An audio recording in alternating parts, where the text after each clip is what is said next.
Welcome to another show. Today we're going to discuss the top 10 underrated science fiction movies of the 1950s. I must make one more list from the 1950s because the noir genre wasn't the only one to take off in that decade. It's unthinkable, but it must be true. A man took some tools and went where no human being had ever set foot. Alone. Went into the interior of the earth. As we've seen in previous videos, the 1950s were relatively tame in the film world, but the science fiction genre exploded during that time. Most science fiction films before the 50s were somewhat silly, with a few exceptions, such as Metropolis or Things to Come. But the 50s gave us quality science fiction almost every year. There were still silly entries such as Robot Monster or Plan 9 from Outer Space, but here I would direct you to Sturgeon's Law. 90% of everything is crap. It wasn't until the 1950s that classic after classic began to arrive like riches from a long-lost hidden treasure. And when we say classic, we mean films that essentially created the template for all following science fiction movies. The first half of the decade brought us The Thing from Another World, 20,000 Leagues Under the Sea, Creature from the Black Lagoon, Godzilla, and Them, while the second half ushered in This Island Earth, Forbidden Planet, Invasion of the Body Snatchers, The Incredible Shrinking Man, The Blob, The Fly, and On the Beach, just to name a few. Just below the Murderer's Row of inarguable masterworks is another level of films that perhaps did not reach the same level of greatness, but were just as ambitious or imaginative in their ways.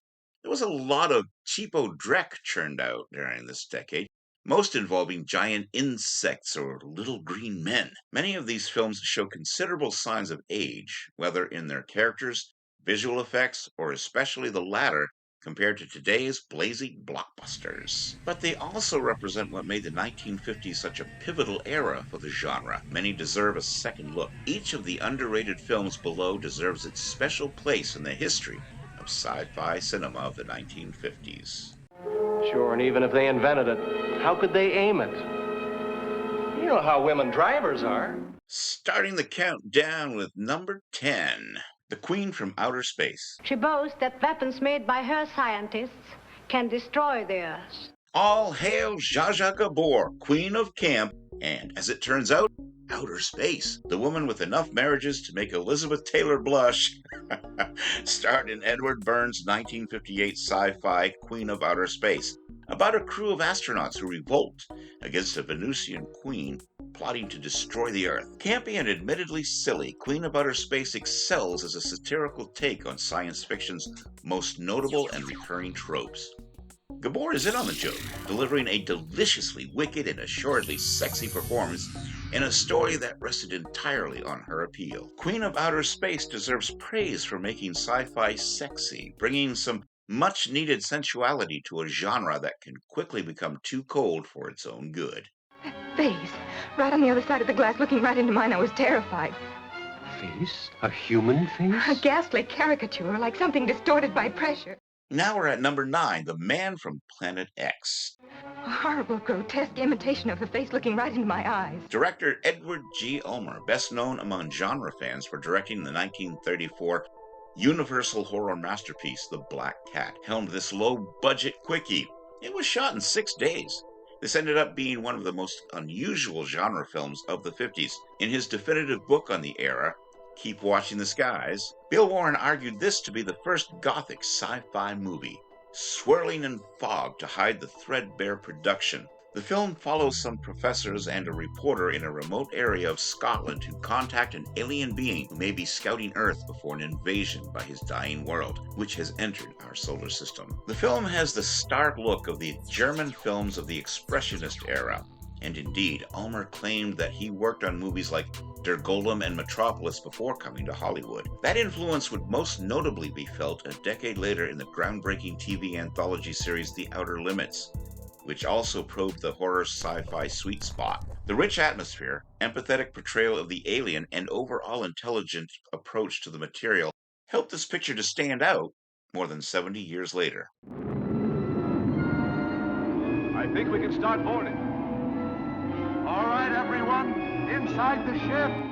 Number 8, When Worlds Collide. And why should our lives be decided by a raffle? How do we know the drawing wasn't fixed? It should have been done by voting. Let's take the ship away from them. Based on the eponymous 1933 novel When Worlds Collide, is arguably the precursor of the most modern disaster films. The plot deals with a star in the orbit of a newfound planet that will destroy Earth in months, and the efforts to escape the inevitable destruction. Like many other sci-fi films from the 1950s, When Worlds Collide results from society's fear amidst the atomic age. Gloomy and tense, the film makes the most out of its prevalent dread to deliver a compelling tale of survival that has stood the test of time and can even measure up against modern disaster flicks. Miss Wilson, Kathy's gone. Gone? Whatever are you talking about? Number 7 is Invaders from Mars. It looks like there's a Nothing. I caught it on a barbed wire fence. barbed wire. There isn't any barbed wire. I caught it on barbed wire, I said! This independently produced tale by director and production designer William Cameron Menzies, which was dismissed at the time as Saturday matinee schlock for kids, is now recognized as one of the most influential films of its era. A little boy, Jimmy Hunt, sees a spacecraft land in his backyard and watches in horror as the Martians take over everyone in his town, including his parents. Is it all a dream or real? Menzies keeps us guessing with his surreal visual style and ambiguous ending. The result is a movie that feels like a kid's nightmare coming to life and remains a unique entry in the decade's parade of classics. I don't sleep. I hate those little slices of death. It's a sea. It's an ocean with waves and currents. Number 6 is Journey to the Center of the Earth. The ocean of the underworld. Some earthquake before the beginning of history cracked wide open the great sea, and through the fissures poured this. Jules Verne's seminal 1864 novel, Journey to the Center of the Earth, received its first big screen adaptation in 1959. Directed by Henry Levine, the film follows an expedition crew led by a geologist who ventures into the Earth's center, where they meet dangerous prehistoric monsters and treacherous conditions. Benefiting from the richness of the source material, Journey to the Center of the Earth is the closest thing to a modern blockbuster from the 1950s. Hectic, thrilling, and larger than life by the decade's standards, the film is an epic adventure that brings lightness and cheesy emotion to the sci-fi genre, even if it can't measure up against Verne's timeless classic. This process might have been the origin of the solar system. Yes, gentlemen. We're witnessing the secret of creation. Then there's number 5, The Magnetic Monster. And after 11 hours, what then? Then we'll need the entire power of Boulder Dam to feed it. We must make preparation to evacuate the city. Produced by Ivan Tors as the first in his unofficial Office of Scientific Investigation trilogy that included Riders to the Stars and Gog, The Magnetic Monster follows 2 OSI agents, Richard Carlson and King Donovan. They're looking into a strange energy anomaly. It turns out to be a new radioactive isotope, which doubles in mass and size every 11 hours as it keeps consuming energy and releasing deadly waves of radiation, threatening the very existence of Earth itself. The Magnetic Monster is one of the most unusual sci-fi films of the era in that the title monster never appears on screen. The premise is handled with intelligence and lots of tension, unfolding almost as a procedural, and its climax, which cleverly recycles about 10 minutes of footage from the German movie Gold as the scientists attempt to stop the isotope with a giant new generator, is genuinely exciting. There's a bit of debate over who directed this minor gem. Kurt Siodmak is the director of record. However, Herbert L. Strock, who later directed Gog, was rumored to have taken over when Tors was displeased with Siodmak's early footage.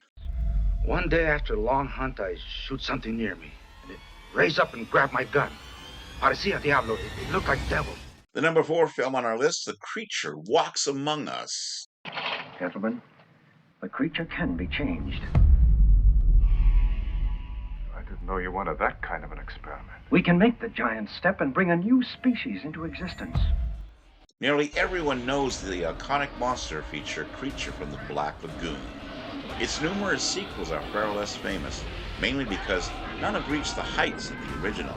However, the third entry, The Creature Walks Among Us, features several intriguing ideas that make it a standout in the series.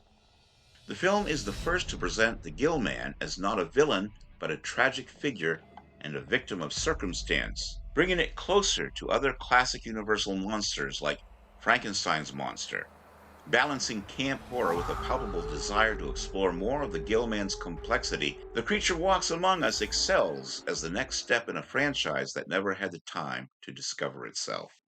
It's on its way. The man on the main gate had it just like the others. It's coming in on the west side. Look! There it is, on the roof! Looking at number 3, it's X the Unknown. Peter, don't go any closer!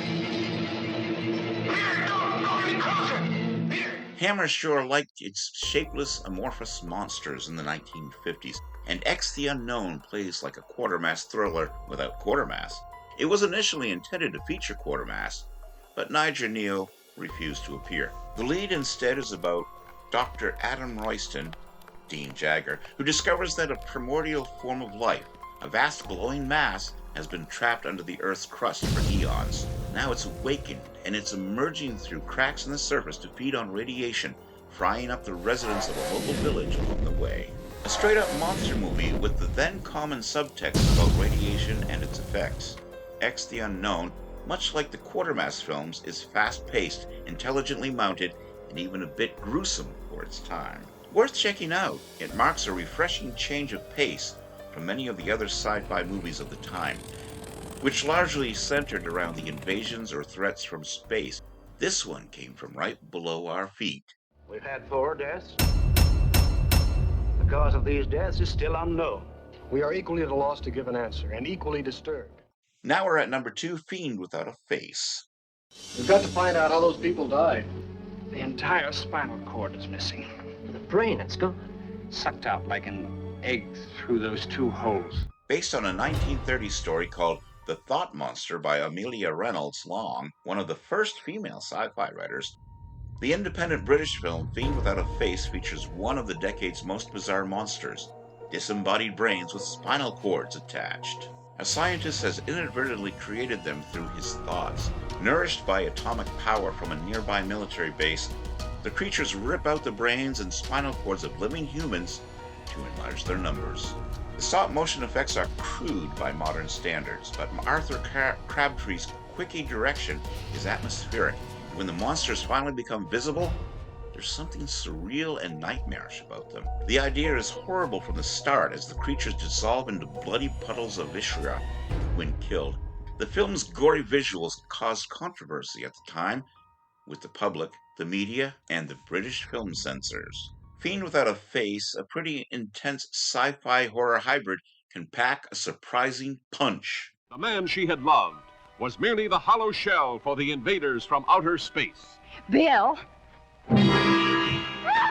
And the number 1 underrated science fiction film of the 1950s is I Married a Monster from Outer Space. Your race has no women. It can't have children. It will die out. Eventually, we'll have children with you. Despite its shocking title, director Gene Fowler Jr.'s I Married a Monster from Outer Space is a gripping, atmospheric thriller that, with its bizarre aliens and subtext of psychosexual tension, could have easily been an episode of The Outer Limits a few years later. A young bride named Marge, Gloria Talbot, is distressed that her husband Bill, Tom Tryon, is frigid toward her after a year of marriage. Learning that other men in town are acting the same way, Marge discovers that they've been taken over by aliens who plan to breed with human women since their females are extinct. Dated values about marriage and a somewhat slow pace aside, I Married a Monster from Outer Space does have an exciting view on sexual politics. It has a more intimate feel to its somewhat standard alien possession story. Talbot makes for a good heroine, and Fowler pulls off some striking, moody shots, while the alien makeup is suitably grotesque.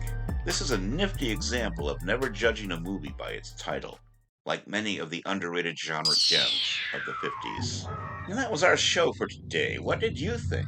Is there an underrated science fiction film from the 50s that should be on this list? Which one was your favorite? Please let me know your thoughts in the comments section below.